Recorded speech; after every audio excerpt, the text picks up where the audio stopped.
ಇದರ ಬಗ್ಗೆ ನಮ್ಮ ಜೊತೆ ಮಾತಾಡೋದಕ್ಕೆ ವಕೀಲರಾದಂತಹ ಅಖಿಲ ಅವರಿದ್ದಾರೆ. ಅಖಿಲ ಅವರೇ, ಕಾರ್ಯಕ್ರಮಕ್ಕೆ ಸ್ವಾಗತ.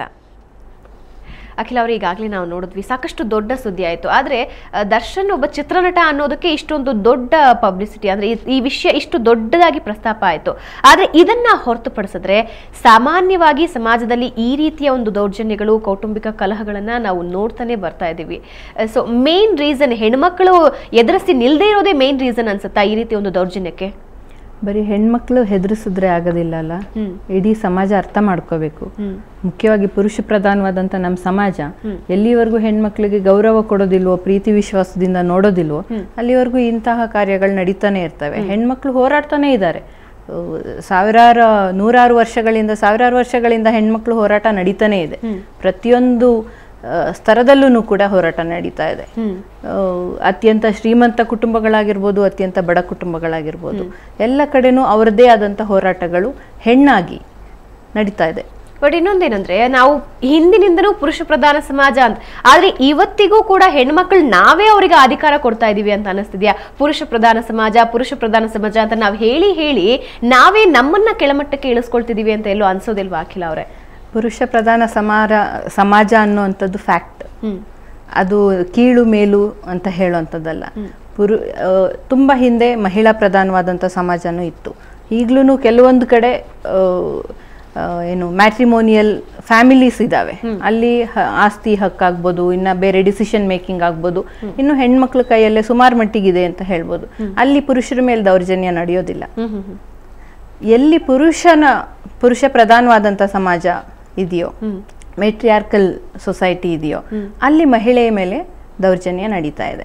ಸೊ ಯಾವಾಗ ಈ ಬದಲಾವಣೆ ಬಂತು ಸಮಾಜದಲ್ಲಿ, ಮಹಿಳಾ ಪ್ರಧಾನವಾದಂಥ ಸಮಾಜದಿಂದ ಪುರುಷ ಪ್ರಧಾನವಾದಂಥ ಸಮಾಜ ತುಂಬ ಪ್ರಾಮುಖ್ಯತೆ ಪಡ್ಕೊಳ್ತೋ, ಅವಾಗಿಂದ ಮಹಿಳೆ ಮೇಲೆ ಈ ರೀತಿ ಹಲ್ಲೆಗಳು, ಶೋಷಣೆ, ದಮನಕಾರಿ ಆದಂಥ ವಿಧ್ವಂಸಕ ಕೃತ್ಯಗಳು ನಡೀತಾನೆ ಇದ್ದಾವೆ. ಓಕೆ, ಇವಾಗ ನಾವು ದರ್ಶನ್ ಅವರ ಪ್ರಕರಣಕ್ಕೆ ಬಂದರೆ ಹಲವಾರು ದೂರುಗಳು ಅವರ ವಿರುದ್ಧ ದಾಖಲಾಗಿದೆ. ಅದರಲ್ಲಿ ಪ್ರಮುಖವಾಗಿ IPC ಸೆಕ್ಷನ್ 307 ದಾಖಲು ಮಾಡಲಾಗಿದೆ. ಈ 307 ಸೆಕ್ಷನ್ನಲ್ಲಿ ಏನಿದೆ, ಯಾವ ವಿಷಯಕ್ಕೆ ಇದನ್ನು ದಾಖಲು ಮಾಡಲಾಗುತ್ತೆ? ಅಟೆಂಪ್ಟೆಡ್ ಮರ್ಡರ್ ಕೇಸಸ್ ಆಗ್ತದೆ. ಯಾವುದೇ ಒಂದು ಮಾರಣಾಂತಿಕ ಒಂದು ವಸ್ತುಗಳಿಂದ ಹಲ್ಲೆ ಮಾಡಿದ್ರೆ, ಯಾರ ಮೇಲೆ ಆಗ್ಬೋದು, ಅದು ಹೆಣ್ಮಕ್ಳ ಮೇಲೆ ಅಂತಾನೆ ಇಲ್ಲ, ಯಾರ ಮೇಲೆ ಹಲ್ಲೆ ಮಾಡಿದ್ರು ಕೂಡ ಅದು ಕೇಸ್ ಆಗೇ ಆಗುತ್ತೆ. It's a very serious criminal offence. ಹಾಗಾಗಿ ಅಂಥದ್ದು ಕಡೆ ಎಲ್ಲ ಬೇಲ್ ಸಿಗೋದು ತುಂಬಾ ಕಡಿಮೆ. ಜೊತೆಗೆ ಅವನ ಮೇಲೆ 498A ಕೂಡ ಆಗಿದೆ. ಅದು ವರದಕ್ಷಿಣೆ ವಿರೋಧಿ ಕಾನೂನು. ವರದಕ್ಷಿಣೆಗೋಸ್ಕರ ಹೆಂಡತಿಯ ಮೇಲೆ ಹಲ್ಲೆ ಮಾಡ್ತಾ ಇದ್ರೆ, ಆಕೆನ ಹಿಂಸೆ ಮಾಡ್ತಾ ಇದ್ರೆ, ಆಕೆ ಪ್ರಾಣಕ್ಕೆ ಸಂಚಕಾರ ಒಡ್ಡಿದ್ರೆ, ಈ ರೀತಿ ಎಲ್ಲ ತೊಂದರೆ ಕೊಡ್ತಾ ಇದ್ರೆ, ಶೋಷಣೆಗೊಳಪಡಿಸಿದ್ರೆ ಹೆಂಡತಿನ, ಈ ಕೇಸು ದಾಖಲಾಗುತ್ತೆ. ಅಂದ್ರೆ ಅದು ಶೋಷಣೆ ಅಂತ ಹೇಗೆ ಗುರುತಿಸ್ಕೊಳಕಾಗುತ್ತೆ? ಇವಾಗ 498A ತಗೊಂಡ್ರೆ, ಇವಾಗ ವರದಕ್ಷಿಣೆ ಕಿರುಕುಳ ಅಲ್ಲಿ ಸಂಭವಿಸಿದೆ ಅಂತ ಒಂದು ಹುಡುಗಿ ಹೋಗಿ ದಾಖಲು ಮಾಡಬೇಕಾದ್ರೆ ಆಕೆ ಹತ್ರ ಏನೆಲ್ಲ ಸಾಕ್ಷಿಗಳು, ಆಧಾರಗಳಿರ್ಬೇಕಾಗತ್ತೆ? ಮದುವೆಯಾದ 7 ವರ್ಷಗಳವರೆಗೆ ಯಾವುದೇ ರೀತಿಯ ಹಿಂಸೆ ಆದ್ರೆ ಅದನ್ನ ಸುಮಾರಾಗಿ ವರದಕ್ಷಿಣೆ ವಿರೋಧಿ ಕಾನೂನಿನ ಕೆಳಗಡೆ ದಾಖಲು ಮಾಡ್ತಾರೆ ಕೇಸ್ಗಳನ್ನ. ಯಾಕೆ ಅಂತಂದ್ರೆ ಅಲ್ಲಿವರೆಗೂ ಇನ್ನೂ ಅರ್ಥ ಮಾಡ್ಕೊಂಡಿರಲ್ಲ ಒಬ್ರನ್ನೊಬ್ರು ಪರಸ್ಪರ ಗೌರವ ಬಂದಿರಲ್ಲ. ಸೊ ಅಂತ ಸಂದರ್ಭದಲ್ಲಿ ಯಾವ ವಿಷಯಕ್ಕೋಸ್ಕರ ಜಗಳ ನಡಿಬಹುದು, ಒಂದೋ ನೀನು ಇಷ್ಟ ಇಲ್ಲ ಅಂತ ಅನ್ನೋ ಕಾರಣಕ್ಕೋಸ್ಕರ ಬೇರೆ ಬೇರೆ ರೀತಿನಲ್ಲಿ ಹಿಂಸೆ ಕೊಡಕ್ಕೆ ಶುರು ಮಾಡ್ಬೋದು. ಅದರಲ್ಲಿ ಒಂದು, ನೀನು ಹಣ ತಗೊಂಡು ಬಂದಿರೋ ಸಾಲದಿಲ್ಲ, ನೀನು ಬಡ ಕುಟುಂಬದಿಂದ ಬಂದಿದ್ಯಾ, ಅಥವಾ ನೀನೇನು ಲಾಯಕ್ಕಿಲ್ಲ, ನಿನ್ನ ಕೈಲಿ ಏನು ಸಂಪಾದನೆ ಮಾಡೋಕ್ಕಾಗೋದಿಲ್ಲ, ನೀನು ನನ್ನ ಮೇಲೆ ಡಿಪೆಂಡ್ ಆಗಿದೆಯಾ, ನಾನು ನಿನ್ನನ್ನು ಸಾಕ್ತಾ ಇದ್ದೀನಿ, ಇಂಥ ಮನೋಭಾವ ಬಂದ್ಬಿಟ್ಟು ಆಕೆ ತುಂಬ ಅಬಲೆ, ಮತ್ತು ಆಕೆ ಏನು ಕೈಲಾಗದೆ ಇರೋವಂಥವಳು, ತಿರುಗಿಸಿ ಹೊಡಿಯೋಕ್ಕಾಗೋದಿಲ್ಲ ಅಲ್ಲ. 7 ಅಡಿ 6 ಅಡಿ 6.5 ಅಡಿ ಇರೋವಂಥ ಒಂದು ಗಂಡು ಹುಡುಗನಿಗೆ ಒಂದು ಹೆಣ್ಮಗಳು ವೀಕ್ ಇರ್ತಾಳೆ. ಈಗಿನ ಸಮಾಜದಲ್ಲಿ ಹೆಣ್ಮಕ್ಳು ಬೆಳೀತಾ ಇರುವಂತದ್ದು ತುಂಬಾ ಸೊಫಿಸ್ಟಿಕೇಟೆಡ್ ಆಗಿ ಬೆಳೆಸ್ಬಿಡ್ತಾರೆ. ಧೈರ್ಯವಾಗಿ ಶಕ್ತಿಯಾಗಿ ಬೆಳೆಸೋದಿಲ್ಲ ಹೆಣ್ಮಕ್ಳನ್ನ. ಅವ್ರು ಸ್ಟೈಲ್ ಆಗಿರೋದೇ, ಸೊಫಿಸ್ಟಿಕೇಟೆಡ್ ಆಗಿರೋದೇನೆ ಒಳ್ಳೇದು ಅಂತ ತಿಳ್ಕೊಂಡ್ಬಿಟ್ಟಿದ್ದಾರೆ. ಹಾಗಾಗಿ ಅವ್ರು ತಿರುಗಿಸಿ ಹೊಡೆಯೋಕ್ಕಾಗೋದಿಲ್ಲ. ಇಬ್ರು ಈಕ್ವಲ್ ಆಗಿ ಶಕ್ತಿವಂತರಾಗಿದ್ರೆ, ಸಮಾನ ಶಕ್ತಿಯುಳ್ಳವರಾಗಿದ್ರೆ, ಆಗ ಆಕೆನೂ ಕೂಡ ತಿರುಗಿಸಿ ಹೊಡೆದು ವಿಜಯಿಯಾಗಿ ಬರ್ಬೋದು ಹೊಡೆದಾಟದಲ್ಲಿ. ಈಗ ಇಲ್ಲಿ ಹಾಗಾಗೋದಿಲ್ಲ ಅಲ್ಲ. ಸೊ ಯಾವ ವೀಕರ್ ಸೆಕ್ಷನಿಗೆ ಸ್ಟ್ರಾಂಗರ್ ಪರ್ಸನಾಲಿಟಿ ಇರೋವಂಥವ್ರು ಹೊಡಿತಾರೋ ಅದು ಹಲ್ಲೆ, ಶೋಷಣೆ ಅಂತಾನೆ ಕನ್ಸಿಡರ್ ಆಗುತ್ತೆ. ಅದರಲ್ಲೂ ನಮ್ಮ ದೇಶದಲ್ಲಿ 1 ವರ್ಷಕ್ಕೆ 25,000ಕ್ಕೂ ಹೆಚ್ಚು ಮಹಿಳೆಯರು ವರದಕ್ಷಿಣೆ ಕಿರುಕುಳದಿಂದ ಸಾಯ್ತಾ ಇರೋದ್ರಿಂದ ಸೊ ಈ ಕಾನೂನುಗಳು ಬಂದಿದ್ದಾವೆ. ಇದನ್ನ ಪುರುಷ ವಿರೋಧಿ ಕಾನೂನುಗಳು ಅಂತ ತೆಕ್ಕೊಳ್ದಲೆ ಮಹಿಳೆಯ ರಕ್ಷಣೆಗೋಸ್ಕರ ಇರುವಂತ ಕಾನೂನುಗಳು. ಈ ತರ ವಿಧ್ವಂಸಕ ಕೃತ್ಯಗಳು ಹೆಣ್ಮಕ್ಳ ಮೇಲೆ ನಡೀದಲೇ ಇದ್ರೆ ಆ ಕಾನೂನಿನ ಅಗತ್ಯನೇ ಇಲ್ಲ.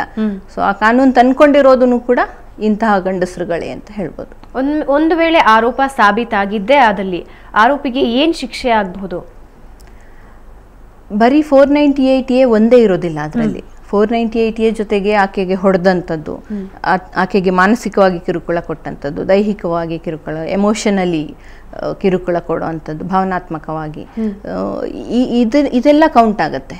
ಸೊ ಬೇರೆ ಬೇರೆ ಅಫೆನ್ಸ್ಗಳು ಕೂಡ ಈ 307 ಹೇಳಿದ್ರಿ. ಇನ್ನು ಯಾವ್ಯಾವ ಸೆಕ್ಷನ್ಗಳೆಲ್ಲ ಆಗಿರ್ತದೋ ಪ್ರತಿಯೊಂದು ಸೆಕ್ಷನ್ಗಳಿಗೆ ಎಷ್ಟೆಷ್ಟು ವರ್ಷಗಳ ಕಾಲ ಶಿಕ್ಷೆ ಅಂತ ಇರುತ್ತೆ.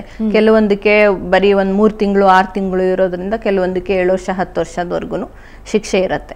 ಅದು ಆ ಪ್ರಮಾಣದ ಮೇಲೆ ನಿರ್ಧಾರ ಆಗುತ್ತೆ, ಜಡ್ಜು ನಿರ್ಧಾರ ಮಾಡ್ತಾರೆ. ಜೊತೆಗೆ ಫೈನ್ ಕೂಡ ಆಗ್ಬೋದು.